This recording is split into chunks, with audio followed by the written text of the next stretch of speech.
beleza? Tudo bem com vocês? Boa noite, me chamo Matheus Barroso e hoje eu vou abordar um pouco sobre a segunda parte daquele vídeo que eu já gravei falando sobre publicações, né? Hoje a segunda parte é para falar um pouco sobre publicações em periódicos, né? E falar um pouco mais sobre o Qualis. Então, o que é Qualis? Na verdade, o Qualis ele é um método de classificação de periódicos que a CAPES ela estabeleceu para avaliar quais são os tipos de publicações. Para quem não sabe, a CAPES ela é a Coordenação de Aperfeiçoamento do Pessoal de Nível Superior e a partir de 1988 ela instituiu essa classificação para poder estar acompanhando e vendo quais são os as melhores revistas, os melhores periódicos, né?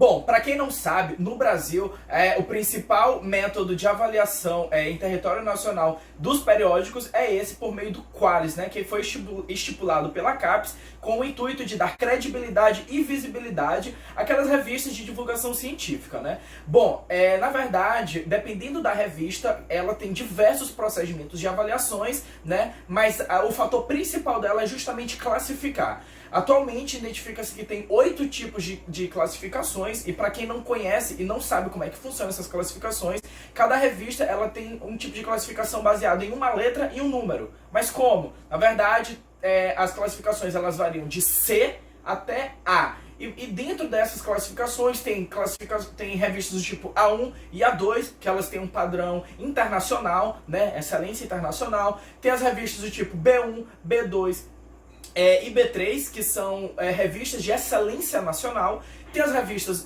B4 e B5, que ela tem uma relevância média. E tem as revistas do tipo C, que são as revistas de baixa relevância, né?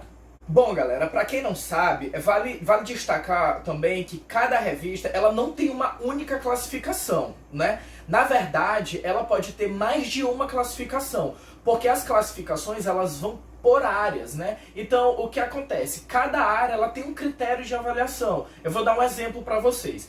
Na minha área de engenharia civil, tem uma revista que ela é muito conhecida e ela é muito boa, que chama-se Concreto e Construções. É uma revista do Ibracon, né? Ela pode ter uma classificação A2, por exemplo, se ela for avaliada por uma revista que seja da área de engenharia, né? E ela pode também receber uma classificação do tipo B3, por exemplo, se ela for avaliada por uma revista que seja da área de química, né? Então, na verdade, isso varia muito do tipo de revista, da periodicidade dela também, entendeu? Do tipo de artigo que ela publica, então isso é muito variado, mas a princípio é muito interessante que a gente tenha em mente o Qualis de uma revista, porque isso vai logo direcionar para qual periódico nós vamos publicar. É muito importante que nós, pesquisadores, alunos que têm um contato maior com a elaboração de artigos, de trabalhos científicos, a gente tenha isso em mente, né? Porque também, por exemplo, o que acontece é que em muitos eventos científicos a gente acaba submetendo trabalhos, né? E esses trabalhos eles são publicados, porém esses eventos eles não têm um Qualis, né? Eles não são publicados por um local que tem uma indexação, né? Então assim, é muito importante porque o Qualis ele tem um peso muito bom no nosso currículo, né? Como eu já falei em alguns vídeos, alguns mestrados, eles têm os processos seletivos, né? Que nesses editais, cada publicação ela tem um peso. E geralmente publicações que sejam publicadas em periódicos do tipo A1, A2, B1, B2, elas têm pontuações bem mais elevadas do que periódicos que são publicados, por exemplo, em locais que tem uma classificação do tipo B5, né? E por aí vai. Bom, e onde eu posso saber essas informações quanto aos periódicos? Como eu faço para procurar e para saber qual é a classificação dele? Bom, para quem não sabe, existe uma plataforma do governo que se chama plataforma Sucupira, né? Como eu já falei, a CAPES ela é responsável por fazer as avaliações dos cursos de pós-graduação do tipo estrito sensu no Brasil, ou seja, mestrado e doutorado. Então toda a classificação, toda a avaliação, ela está dentro da plataforma Sucupira, né? É uma plataforma bem fácil de você procurar, ter uma interface assim assim, muito legal. E lá, quanto aos periódicos, você pode procurar de 3 tipos. Baseado no ISSN, que é um código de indexação, que cada periódico, que ele tem uma publicação, ela tem uma certa periodicidade nas publicações, ele recebe um número que é identificado, que é o ISSN. Ele pode ser procurado também pelo título da revista, né? Ou até mesmo pela classificação e pela área de atuação. Só que aí, nesse último caso, por exemplo, se você procurar pela classificação, você vai botar lá, eu quero saber quais são as revistas A1 na engenharia civil, na engenharia, na verdade. Então, ela vai aparecer todas as revistas em território nacional que tem essa classificação. Mas assim, é uma ferramenta muito legal, muito útil, e eu super recomendo que vocês entrem na plataforma, se familiarizem e procurem um pouco mais, até mesmo para direcionar o trabalho de vocês e saber para onde vocês vão encaminhar esses estudos que estão sendo realizados.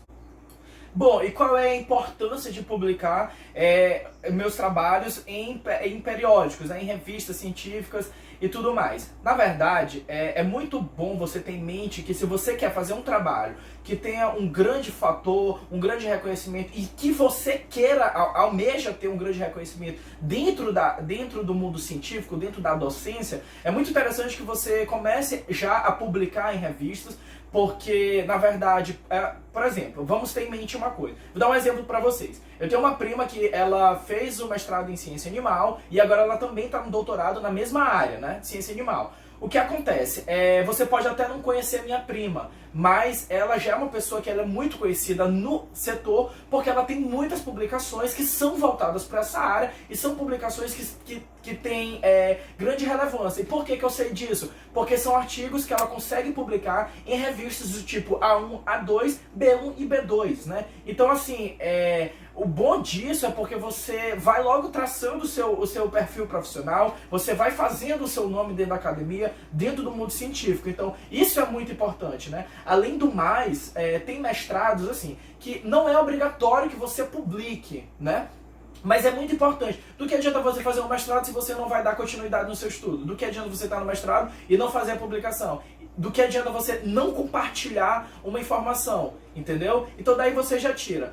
Além do mais, tem outros tipos de mestrado também que eles exigem no mínimo 2 publicações em revistas do tipo B1, B2 e A1, A2, né? Então isso varia muito. Na verdade, de um modo geral, é importante que vocês publiquem os trabalhos, principalmente em revistas, né? Mas eu foco também uma coisa aqui, que não deixem os trabalhos de vocês focados apenas no mundo científico. Usem as redes sociais de vocês a favor de vocês. Compartilhem os estudos de vocês, compartilhem os artigos. Se você vai para um evento e seu artigo foi aceito, não custa nada você ir lá na sua rede social compartilhar, porque é muito legal. A gente tem que ter em mente que tudo que a gente faz nos nossos estudos tem que atender, de um modo geral, à sociedade. E é isso, galera. No mais, eu queria falar para vocês também, fiquem em casa, se cuidem, né? Vamos evitar que esse vírus se alastre pela sociedade. E é isso, aguardo vocês para o próximo vídeo e até mais. Falou!